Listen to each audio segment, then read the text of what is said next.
ونهديه إلى حضرة سيدنا رسول الله صاحب الشفاعة العظمى عند الله سيدنا محمد بن عبد الله صلى الله عليه وسلم وسائر الأنبياء والمرسلين وآل كل والصحابة والقرابة والتابعين والتابعين من أولياء والعلماء والشهداء والصالحين صلى الله عليه سيدنا المهاجر إلى الله أحمد بن عيسى وسيدنا الفقيه مقدم محمد بن علوي والحبيب علوي عم الفقيه والحبيب عبد الرحمن الصقف والحبيب أبي بكر شكران والحبيب عبد الله العدروس الأكبر والحبيب أبي بكر بن عبد الله العدروس العدني والحبيب عمر المختار والحبيب أبي بكر بن سليم صاحب العناد والحبيب عمر بن عبد الرحمن الأطلس صاحب الرتيب والشيخ علي بن عبد الله البرش والحبيب عبد الرحمن الجبري والحبيب عبد الله بن علوي الحداد والحبيب علي بن محمد بن حسين الحبشي وأهل التريم والسيون من النساء والرجال خصوصا أهل الدرك خصوصا أهل الدرك والحبيب أبي عبد الله محمد بن سليمان الجزوري والشيخ محمد البصيري والشيخ محمد الغزالي والشيخ محمد عزب دمياطي ثم إلى روح السلطان الأولياء الشيخنا مربي روحنا الشيخ عبد القادر الجيلاني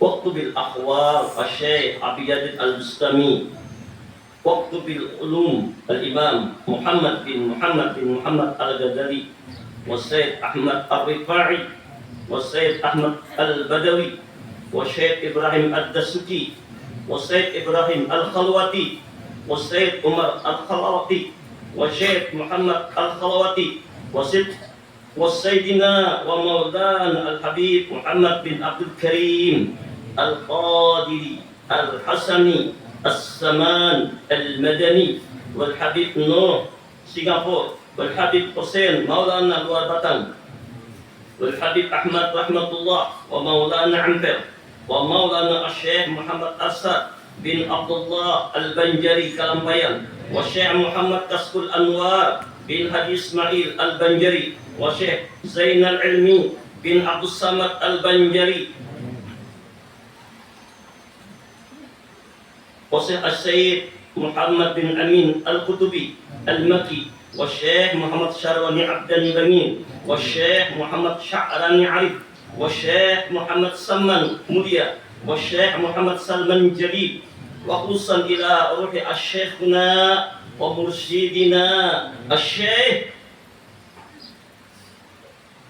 محيي قلوبنا محمد زيني بن عبد الغني البنجري ثم إلى أرواح جميع مشايخنا ومعلمنا ووالدهم وأمهاتهم وأصهارهم وزوجاتهم وأولادهم وذريتهم إلى يوم القيامة ثم إلى أرواح والدينا وأمهاتنا وقراباتنا ولمن له حق علينا ولجميع المؤمنين والمؤمنات والمسلمين والمسلمات ثم إلى أرواح من لا ذائر ولا ذاكر لهم أوصل اللهم ثم ذلك منا إليهم اللهم اجعله فداء لهم من النار وفكاك لهم من النار وإدخل لهم من النار واستر لهم من النار اللهم اغفر لهم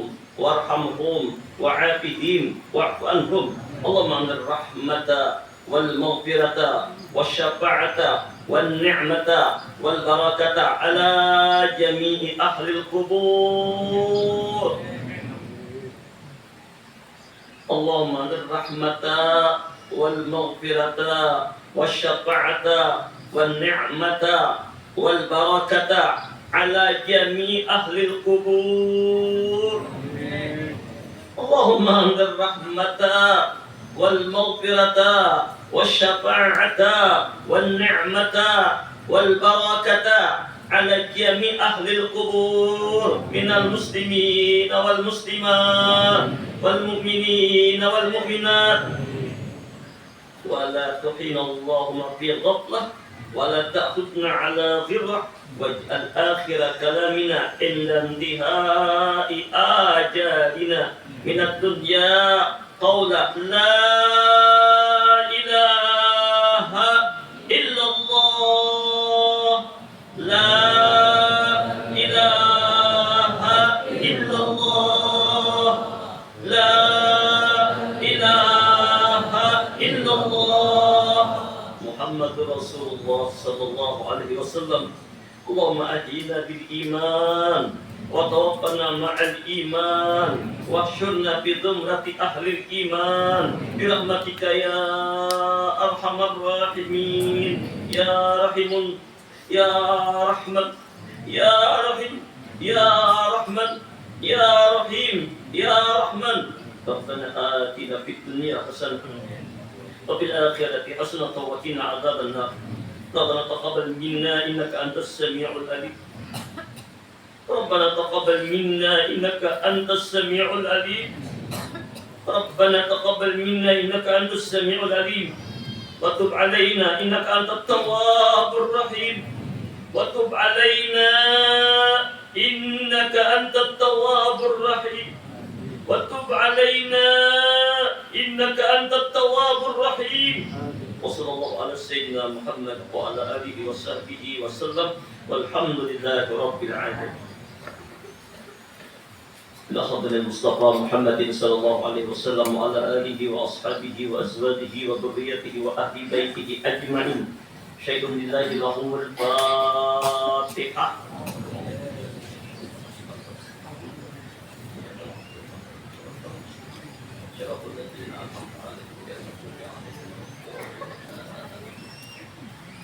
ثم إلى أرواح أهل سلسلة القادرية والنقشبندية وجميع أهل الطرق حسن حضرة سلطان الأولياء غوث الأعظم كتب العالم من الشيخ الشيخ عبد القادر الجيلاني قدس الله سره، وشيخ الشيخ أبي القاسم جنيدي البغدادي، وشيخ الشيخ أحمد خطيب السنسي بن عبد الغفار، وشيخ الشيخ طلحة كريسة السربان، وشيخ الشيخ عبد الكريم البدني، وشيخ الشيخ عبد الله مبارك بن نور محمد، وشيخ الشيخ أحمد صاحب الوفاء تاج العارفين وأصولهم وفروعهم وأهل سلسلتهم والآخذين عنهم شيء لله لهم الفاتحة.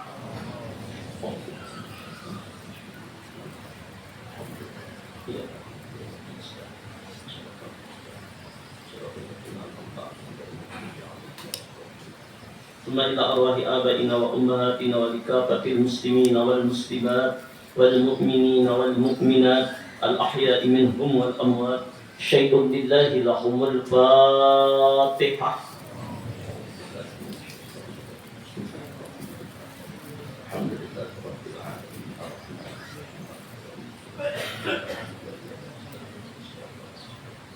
صراط الذين أنعمت عليهم غير المغضوب عليهم.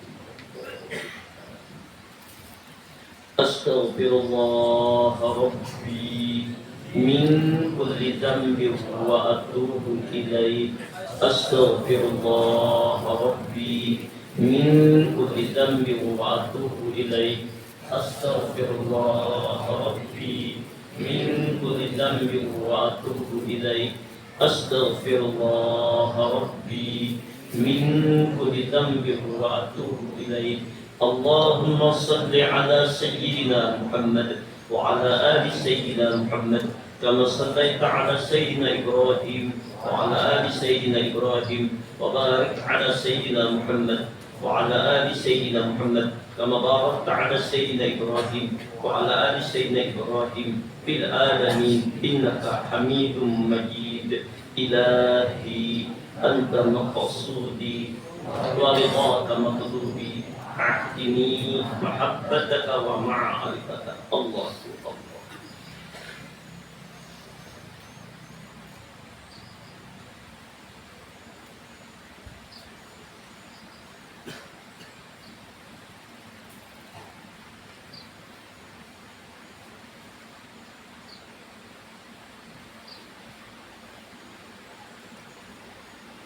سيدنا محمد رسول الله صلى الله عليه وسلم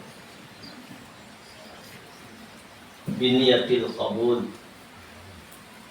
وتمام كل سول ومعمول وإلى حضرة سيدنا ونبينا الرسول صلى الله عليه وسلم وأهل بيته الكرام والصحابة والقرابة والتابعين وذريته أجمعين ثم إلى روح سيدنا الحسن البصري وسيدنا الجنيد البغدادي والشيخ عبد القادر الجيلاني والشيخ محمد بن عبد الكريم السمن المدني ومولانا الشيخ محمد أرشد بن عبد الله كلامبيان البنجري والشيخ محمد كسب الأنوار بن حدي إسماعيل البنجري والشيخ السيد محمد بن أمين قطبي المكي والشيخ محمد شارواني عبد البنير البنجري والشيخ محمد سلمان بن موليا والشيخ محمد سلمان بن عبد الجليل والشيخ محمد زيني بن عبد الغني البنجري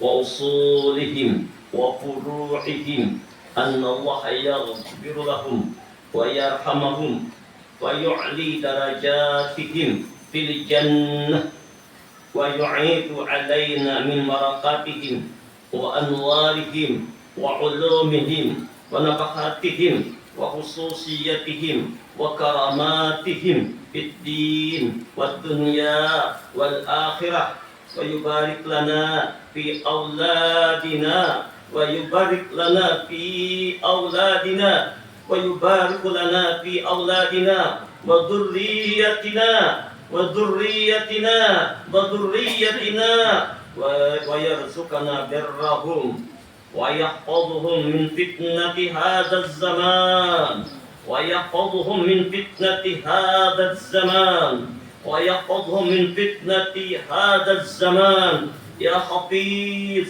يا حفيظ يا حفيظ احفظنا وجميع أهلي والعيال من جميع الآفات والآهات والآديات والبليات اللهم اجعل جمعنا هذا جمعا مرحوما وتفرقنا من بعده تفرقا معصوما واختم بالصالحة أعمالنا وطويل أعمارنا بخير ولطف وعافية على هذه النية وكل نية صالح بالحق النبي الفاتحة.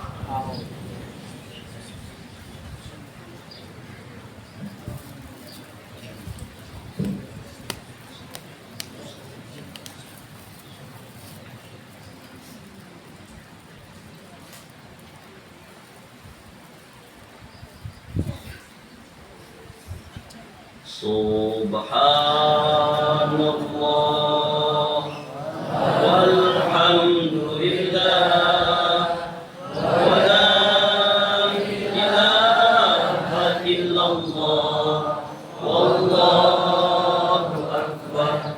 Subhanallah walhamdulillah wa la ilaha illallah wallahu akbar. Subhanallah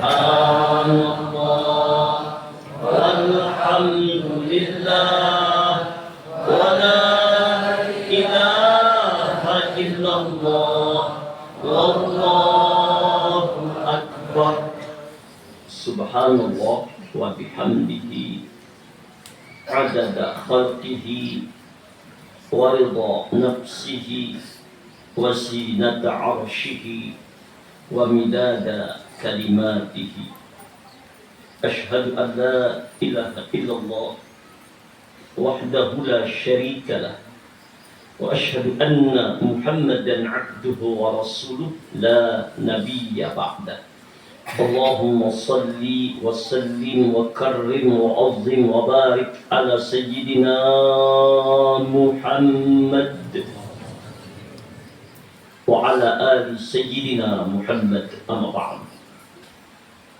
Jamaah Majlis Ta'lim Darul Maghfirah, kita mengambil barakah untuk haul para awliya Allah, khususnya Syekhuna Abdul Qadir Al-Jailani, seorang Ghausul A'zam Kutubul Wali, yang mana beliau dizahirkan oleh Allah ke alam dunia ini di daerah Jilam, kota terpencil di luar kota Tabaristan, pada tahun 471 Hijriah, pada tanggal 1 Ramadan. Pada saat itu ibu beliau bernama Fatimah, berusia 60 tahun. Hal ini termasuk di luar adat kebiasaan atau hawalikul adat. Umur 60 tahun masih melahirkan. Dan Syekhuna Abdul Qadir Al-Jailani lahir di bulan Ramadan. Salah satu khususnya daripada Syekh Abdul Qadir Al-Jailani, beliau ketika lahir di bulan Ramadan, maka siang hari Ramadan beliau tidak mau menyusu dan tidak mau makan apa-apa sampai sebulanan Ramadan. Artinya apa? Beliau sudah nampak kawaliannya sejak dalam kandungan, sejak beliau lahir nampak kemuliaannya. Dan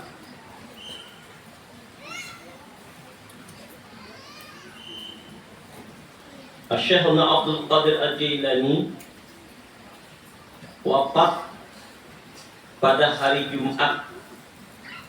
Ikhtilaf ini, ada yang mengatakan hari Senin, wallahu a'lam, tanggal 11 bulan Rabiul Akhir tahun 561 Hijriah.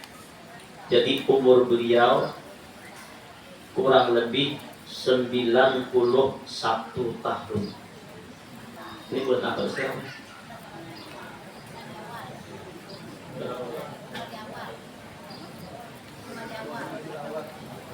Dari awal lah, terlambat sedikit kita. Mungkin karena kesibukan, tapi tidak mengapa. Walaupun kelewat sedikit, haruskan kita menghawali bulan Rabiul Akhir. Tapi tidak mengapa, insya Allah, daripada pagar baik ganting juga. Tetap kita memperingati Mahauli tadi sudah, sekaligus kita mendengarkan di antara karamah, ajaran, tuntunan dari Syekhuna Abdul Qadir Al-Jailani. Syekhuna Abdul Qadir Al-Jailani mulai sejak kanak-kanak sudah mengkaji dengan guru-guru yang ada di kampung. Bahkan ketika beliau sudah menginjak usia kurang lebih 18 tahun, setelah mengaji di kampung dan beberapa guru-guru besar, beliau minta izin dengan orang tua beliau untuk berangkat ke negeri Baghdad. Karena di negeri Baghdad itu pusat ilmu pengetahuan, pusatnya para ulama, para aulia, pusatnya keilmuan zaman itu. Maka dengan izin orang tua beliau, dengan pesan, dimanapun kau berada, hendaklah jujur. Singkat cerita, berangkatlah Syekhuna Abdul Qadir Al-Jailani ke negeri Baghdad, dan beliau banyak menimba ilmu dengan guru-guru, dengan penuh perjuangan, dengan penuh pengorbanan. Kadang-kadang sehari makan, kadang-kadang sehari dan bahkan beliau sempat mencari daun-daun untuk makan beliau. Penuh pengorbanan yang luar biasa. Singkat, beliau banyak punya guru-guru besar. Selain ilmu fiqih, ilmu semua lengkap pan ilmu. Dan beliau juga lebih menggeluti lagi tentang ilmu ma'rifat, ilmu tasawuf, ilmu suluk.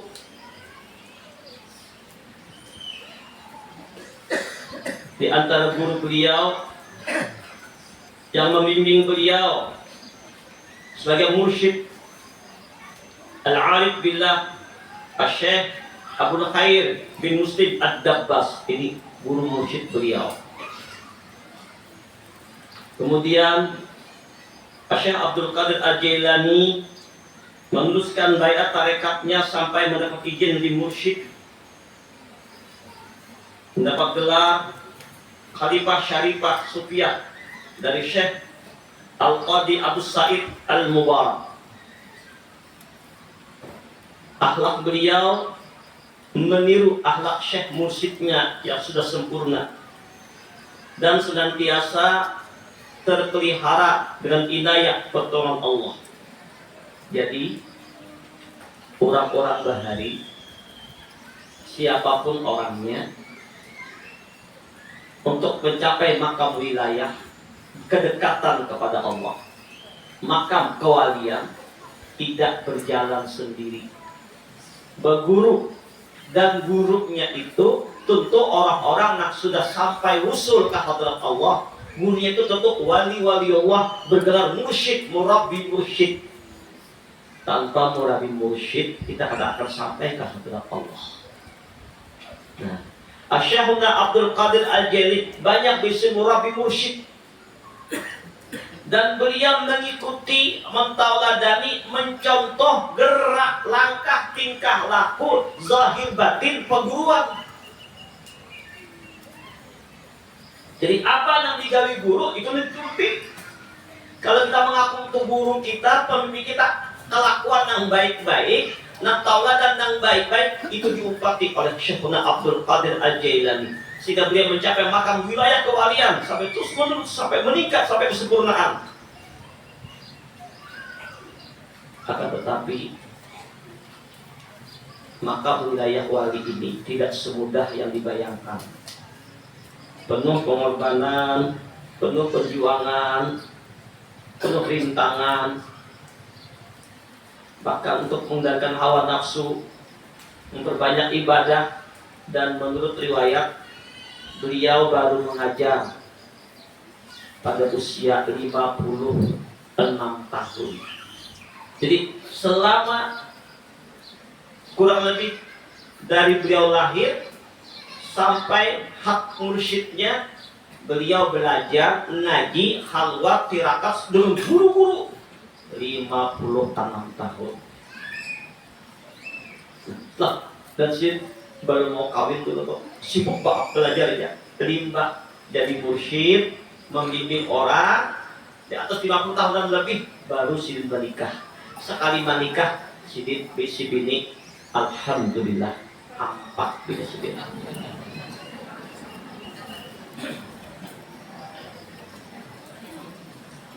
Orang wali ini. Bolehkah 4 menikah? Boleh. Perintah dari Allah, "Fankihu ma taba lakum minan nisa masna wa sulasa wa ruba'." Dan inilah dari 4 istri inilah beliau dan zuriat wali penyambung risalah beliau.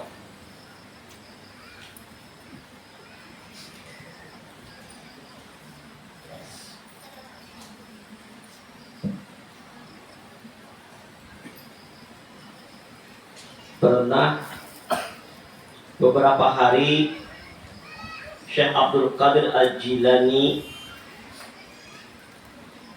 tidak memakan makanan apapun. Memang makanan tidak. Tiba-tiba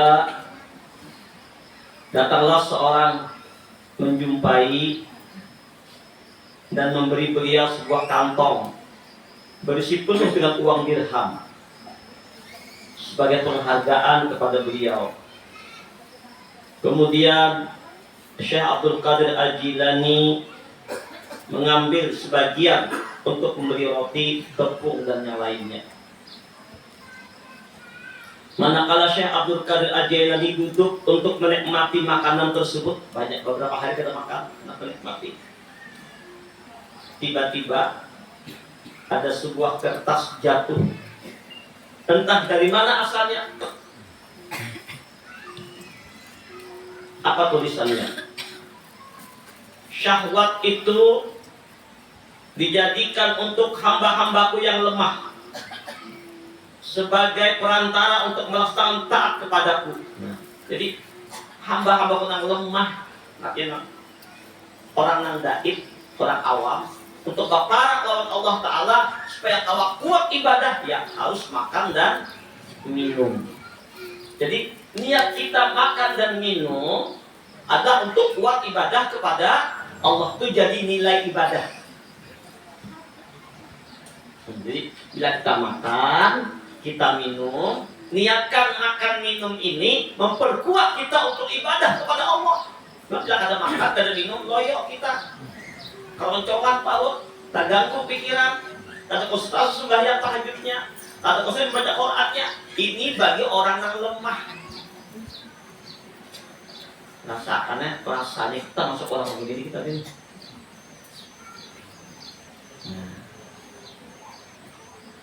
Cuman supaya bertambah, supaya jangan jadi lemah terus, pandang batin kita.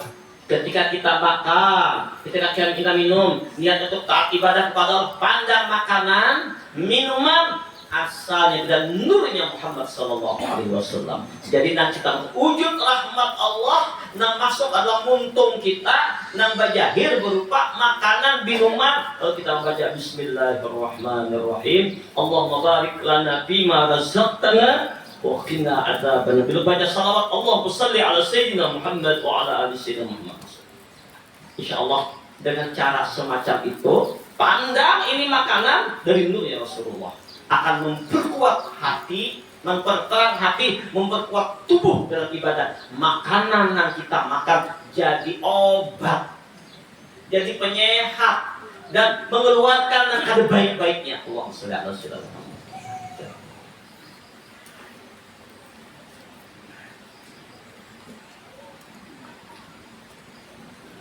Jadi surat tadi bunyinya,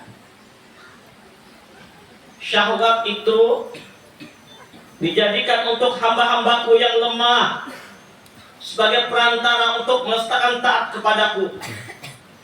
Adapun hamba-hambaku yang kuat, rijal Allah, maka mereka harus tidak mempunyai kesenangan syahwat apapun. Ada perlu lagi makan, yang jadi pikiran makan dan minum, ibadah aja. Ini pola makan tinggi. Tantangan dari surat tadi. Seketika itu Syekh Abdul Qadir Al-Jilani, nah sudah asik makan tadi, kelaparan, manusiawi, menghentikan makannya dan mengambil sapu tangan serta meninggalkan itu makanan. Lalu beliau menghadap kiblat salat sunat 2 rakaat, meninggalkan tempat itu. Sadarlah Sidin bahwa beliau selalu dijaga Allah, diingatkan Allah dalam segala hal. Bahkan walaupun pada zahirnya ada makan minum, tapi Allah beri kenyang kepada beliau dengan makanan rohani.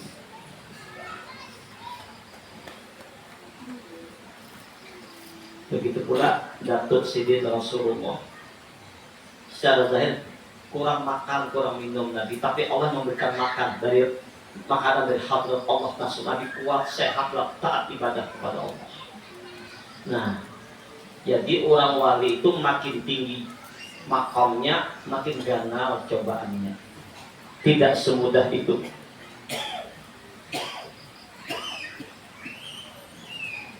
Dan rata-rata para wali-wali Allah itu selalu dijumpai awal mulanya oleh Nabiullah Khidir. Kayak abah guru sakumpul Sidin rancak dielangi Nabi Khidir. Kata kalau kisah dalam majelis ada orang yang pindah anak karuan, minta kayu, ya. Contoh, bisa bajunya tadi. Kalau tambah guru, nah siapa yang hendak banyu kan hapusnya, nih banyu. Cegahlah seorang minum bersakat. Dari lama tadi, bahwa yang mendapat tadi. Paling itu orang Tuhan kita kuliah kok. Doji Nabi Khidir. Manggamar itu apa dah? 6 gelas tadi itu diambil banyu kalau berapa tuh minum bakasnya.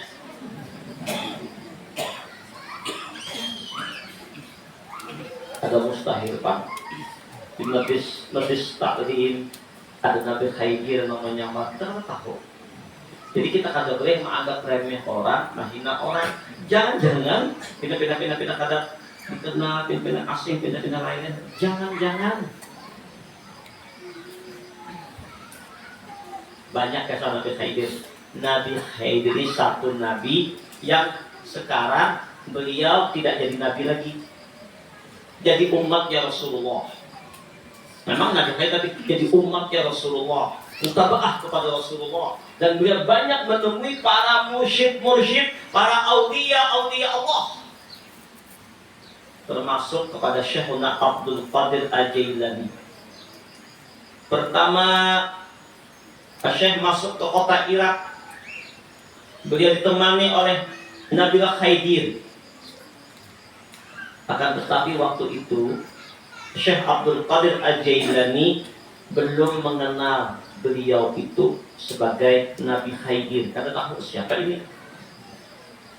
Kemudian Nabi Khidir memberikan persyaratan yang tidak boleh sekali-kali dilanggar oleh Syekh Abdul Qadir Al-Jailani. Karena pelanggaran akan menjadi sebab perpisahan keduanya. Lo kenalan syaratnya ini. Kemudian Nabi Khidir berkata kepada Syekh Abdul Qadir Jailani, duduk di tempat ini. Duduk. Dan kemana-mana. Sama dengan cerita Kanjeng Sunan Kalijogo yang menunggu tongkat, duduk sampai kulit Kanjeng Sunan Bonang. Maka duduklah Syekh Abdul Qadir Al-Jailani di tempat yang diisyaratkan Nabi Khidir.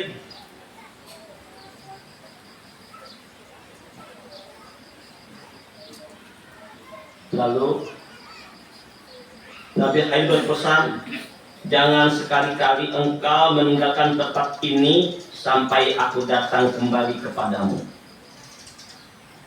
Allahu Akbar. Berapa waktu? Karena perintahnya duduk kan sampai kembali Syekh Nabiullah Khidir Balia Ibnu Murtad. Ini cobaannya berat.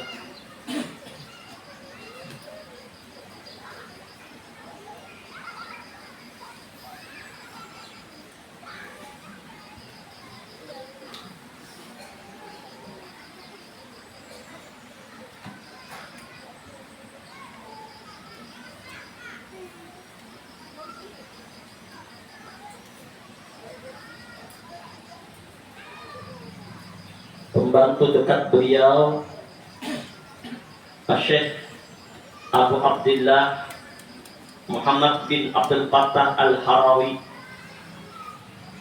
Apa kata beliau, pembantu Syekh Abdul Qadir Al-Jailani? Aku menjadi pembantu khadam Syekh Abdul Qadir Al-Jailani selama 40 tahun. Selama itu pula apabila Syekh Abdul Qadir Al-Jailani sholat subuh masih menggunakan wudu sholat isya. Kalau beliau berhadas, bersegeralah memperbaharui wudunya, kemudian mengerjakan sholat sunat wudu 2 rakaat. Jadi selama 40 tahun berhadas disaksikan wudu subuh itu wudu isya. Artinya apa ya? Kagak bergulingan. Bahkan dia bertakaran bermesraan lawan Allah. Kalaupun batal juga berwudu pula. Jadi nggak batal wudu. Kalau bisa ini barang, nah kita usahakan mengobati gawean wali-wali Allah. Bila batal berwudu. Bila batal berwudu. Memang repot tapi besar fadilahnya. Syekh Abdul Qadir Al-Jailani apabila telah selesai mengerjakan salat isya, beliau masuk kamar pribadi dan tidak seorang pun dapat masuk dan membukanya, dan tidak akan keluar sebelum terbit fajar. Raja Baghdad sudah datang berkali-kali dengan maksud ingin bertemu dengan beliau pada malam hari, namun tidak juga bisa bertemu dengan beliau. Kenapa? Waktu khusus beliau. Nah, kalau diganggu siapapun, raja kah siapakah, saya berhadapan lawan maha raja di raja setiap malam. Syekh Ibnu Abdul Fattah berkata, pernah aku menginap satu malam di rumah Syekh Abdul Qadir Al-Jailani. Maka aku lihat beliau salat sunat sebentar pada permulaan malam, kemudian berzikir kepada Allah sampai melewati sepertiga dari permulaan malam. Dalam zikirnya Syekh Abdul Qadir Al-Jailani mengucap al-asma al-a'zam. Apa dia sidin? Al-Muhitur Rabbus Syahid, Al-Hasibul Fa'alul Khallaq,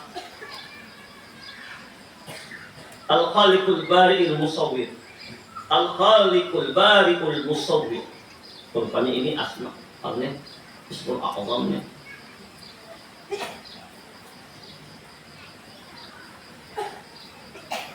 Al-Muhitur Rabbus Syahid, Al-Hasibul Fa'alul Khallaq, Al-Khaliqul Bari'ul Musawwir.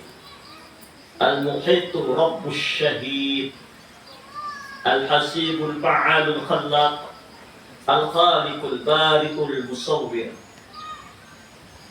Bahkan dia berulang-ulang mengulangi sedikit. Al-Muhitur Rabbus Syahid, Al-Hasibul Fa'alul Khallaq, Al-Khaliqul Bari'ul Musawwir. Ulang-ulang. Dan perlahan-lahan tubuh beliau terangkat ke angkasa sampai hilang dari pandanganku. Hilang ada lagi. Entah kemana, wallahu a'lam. Nah, beberapa saat kemudian Syekh Abdul Qadir Al-Jailani kembali turun dan salat berdiri di atas kedua kakinya setelah membaca Al-Quran sampai habis waktu sepertiga malam yang kedua.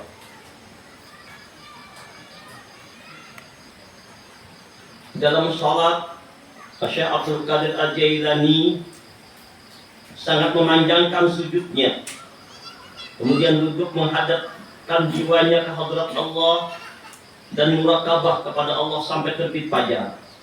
Kemudian memohon dengan berdoa kepada Allah, disertai sifat rendah hati dan merasa hina di hadapan Allah, sehingga Syekh Abdul Qadir Al-Jailani tertutup penuh oleh cahaya terang yang menyilaukan pandangan mata, sampai beliau tidak terlihat tertutup oleh cahaya terang luar biasa tersebut.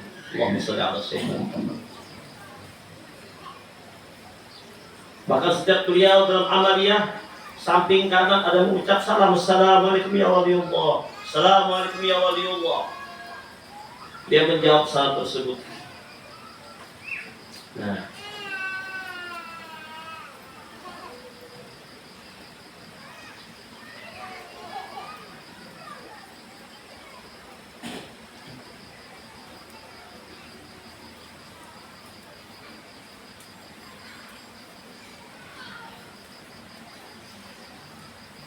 apakah setelah beliau mencapai makam wilayah kewalian yang luar biasa ini aman dari godaan syaitan? Tidak. Syaitan terus menggoda dengan bermacam cara.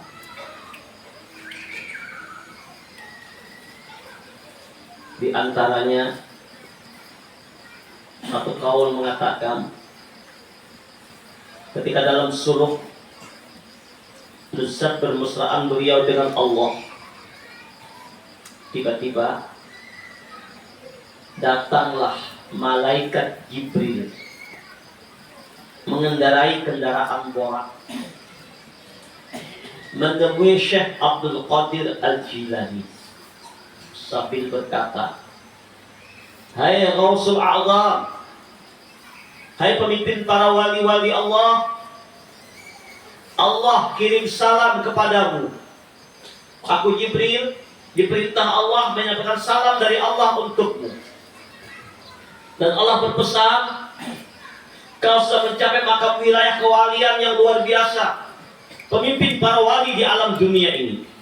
Maka karena keramat amalmu, ibadahmu yang luar biasa, kau beda dengan orang yang lain, maka segala yang diharamkan kepada orang lain untukmu halal. Apa saja boleh kau laksanakan asal engkau yang kerja. Yang lain haram, untukmu halal. Karena engkau telah mencapai makam wilayah kewalian yang luar biasa. Mendengar keterangan itu, Syekh Abdul Qadir Al-Jailani dalam membaca A'udzubillahi minasyaitonir rajim, langsung mengambil kalom, kalom, nah itu kalom, terus ambil kayu, ambil sirin,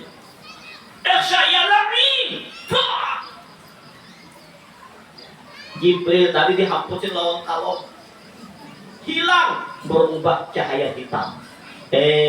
Ternyata bukan Jibril, iblis yang mengaku jadi Jibril. Hilang cahaya hitam, timbul suara, Syekh Abdul Qadir Jailani, banyak para wali-wali kutipu daya dengan ini, mereka tertipu.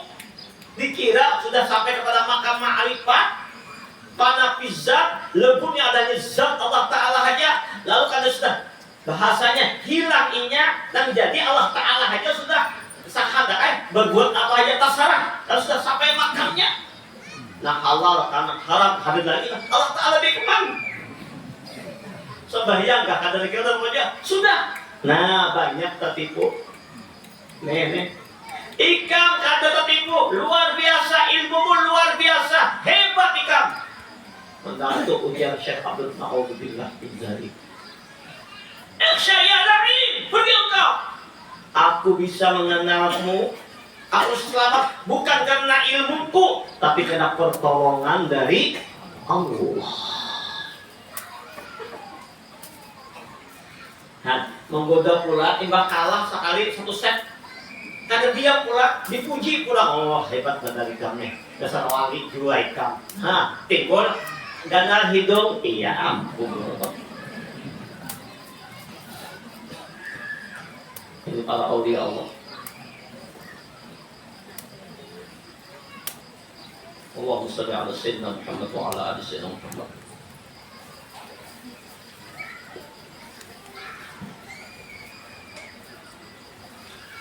Syekh Abdul Qadir Al-Jailani, beliau mempunyai derajat yang amat tinggi, namanya maksud dan harum tersebar di mana-mana.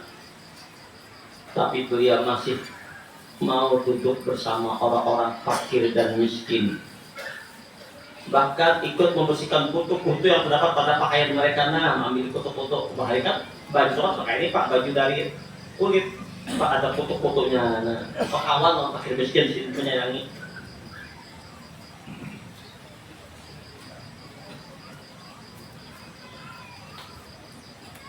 Apa di antara nasihat beliau? Jadi hari ini kita fokus membahas walaupun sepintas tentang keadaan Syekh Abdul Qadir Al-Jailani.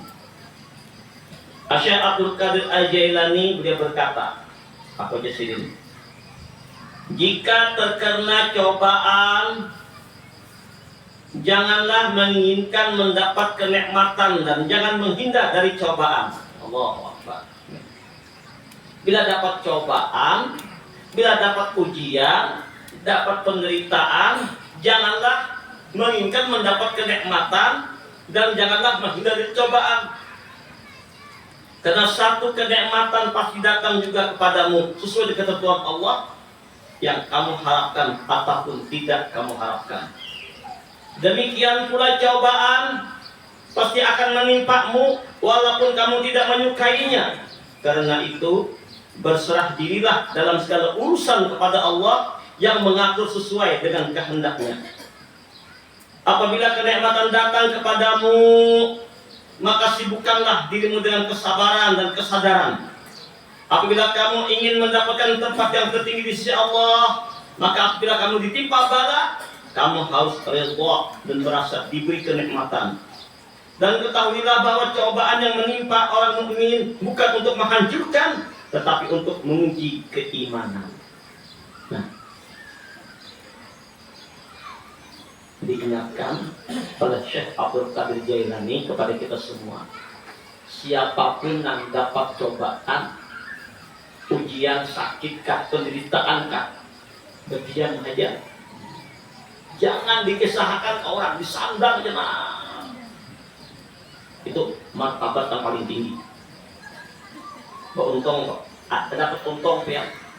Kelihatan ya, serahkan lawan Allah. Jangan berkisah-kisah lawan Allah. Banyak apakah si ini nak ini kan, sandang aja, hijakan ya Allah, lu tidak menerima ya Allah. Disandang, artinya malu mengadu-adukan. Nah Allah takdirkan lawannya ke orang lain sama mengadukan Allah Ta'ala. Itu apa yang terjadi kehendak dari Allah. Tahani. Tapi kalau mengadukan boleh. Tapi 3 syaratnya dapat ajudan masalah kesulitan kita.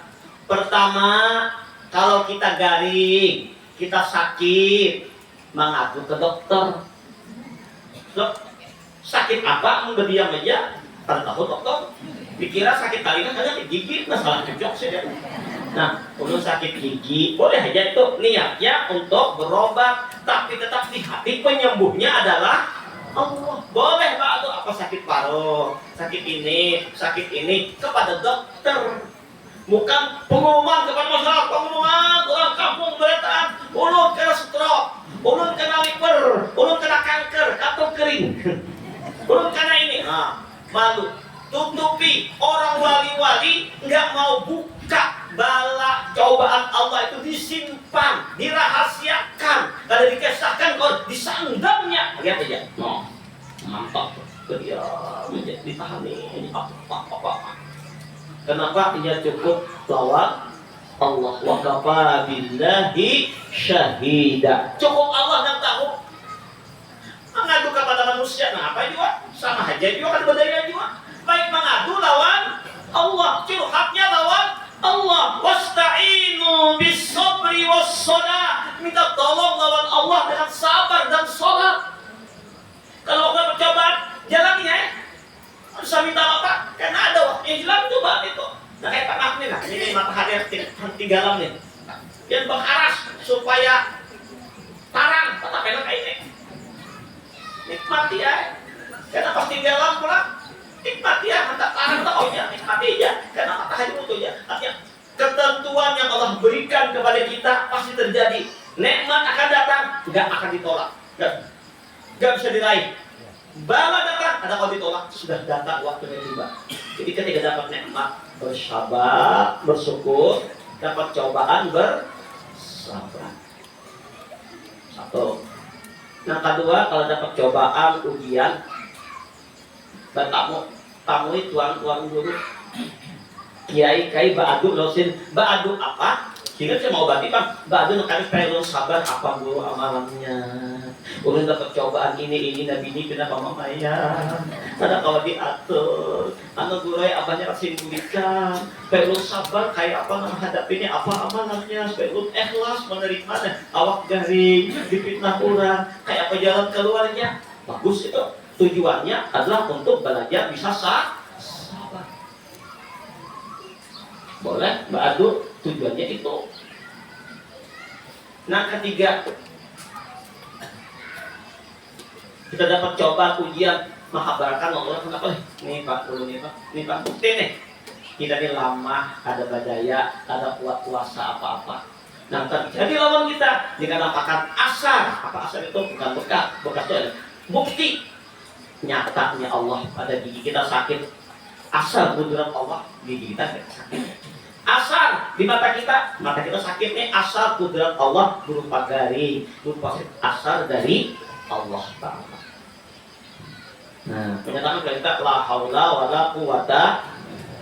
Nah, bala ini ada 3 golongan. Bala ditimpakan pada nabi.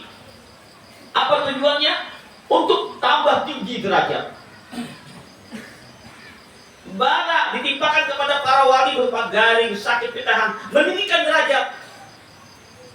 Bala ditimpakan kepada kita orang beriman, pelebur dosa. Nah, keempat, bala ditimpakan kepada orang yang kafir dan orang yang munafik, dikenalannya azab dan siksa. Kenapa? Ini ada kecobaan, ujian membunuh jauh dari Allah. Nah, dan orang wali-wali itu paling senang kalau mendapat cobaan dan ujian. Tanda itu Allah sayang. Bahkan dapat cobaan ada dua, ada yang sabar, ada yang syukur. Nah, sabar ucapannya innalillah wa inna ilaihi raji'un.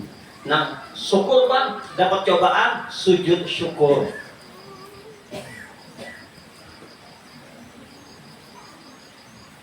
Kawan Bu. Atau Mahaji wahumaan pian kita tadi jangankan menjaga anak Pak. Menjaga anak-anak bandit aja tuh uyuh benar. Jangan dimakan tikus, jangan dijejak orang. Uyuh benar tuh menjaga anak bandit. Apa yang menjaga anak ini nih? Berat pian menjaga anak wahina. Zamannya sudah beda. Pada zaman kita bahari. Nah, HP, anak-anak sudah wani lawan kuitang, membuli dan segala pergaulan yang luar biasa. Aman anak itu kalau awak kita amankan masuk pondok. Itu lebih aman. Di pondok mah kadang-kadang kurang-kurang dianya di dalam tuh ya jangan bawa di luar daripada kada sama sekali. Jadi janganlah menjaga anak kita, menjaga anak bandit jadi biar nggak benar. Bagaimana makanya masalah muncul Allah Ta'ala. Allahumma shalli ala sayyidina Muhammad wa ala ali sayyidina Muhammad. Dapat cobaan para wali sujud syukur, kalimatnya alhamdulillah. Kenapa? Mereka gembira, senang, bahagia dengan sakit, dengan penderitaan, menikmati. Inilah Syekhuna Abdul Qadir Al-Jailani dapat cobaan, gembira, senang. Suatu hari ada seorang wanita datang nitip anak kepada Syekh Abdul Qadir Al-Jailani untuk dibimbing suluk menuju hadrat Allah dalam amaliyah tarekat. Syekh menerima, dibimbing. Beberapa hari kemudian datanglah si ibu tadi melihat anaknya. Anaknya kurus. Kurus awak, maka mencalok. Makanan cuma roti nang kering. Apa dah? Anak hamuk kuitan. Nah ini Pak. Ini nah kebanyakannya kuitan tuh diserang ke pondok sudah tempat campur urusan. Nah, padahal langsung masuk ujar anak ini cek tuh gurunya tuh bapak main langsung ke guru ya Syekh bah dibalik satu kali Jailani si makan nyaman makan kamu ayam panggang bertumpuk kamu nih tua bapak main pian guru tuh anak ulun kelaparan kurus karing makan protein karing pian gurunya makan nyaman setelah ngomong gitu tulang ayam desin kumpulkan pokok siden diizinlah dengan izin Allah ayam nang tulang ini hidup kembali jadi ayam pokok la ilaha illallah Muhammadur Rasulullah Syekh Abdul Qadir Jailani waliullah ya ayam tadi Bu anak ibu boleh makan enak-enak kalau sudah kawak menjadikan ayam yang mati tadi hidup kayak ini lagi. Artinya perlu digodok dulu, perlu dididik, ada rasa nyaman. Gak mudah, jadi kasih Allah ada tantangan, ada ujian. Makanya ulun kepingin pondok itu selain ngaji kitab, hafal Quran, kepingin sekali anak-anak kita itu digodok seperti itu, suluk, halwat, menuju hadrat Allah, mengkader jadi orang-orang yang jadi kekasih Allah, jadi ulama, para rasul anbiya, menjadi aulia Allah. Jam 6 sudah. ada kerasaan. Perlu terasa ini dahulu. Kita mengambil barakah tabarukan lawan Syekhna Abdul Qadir Al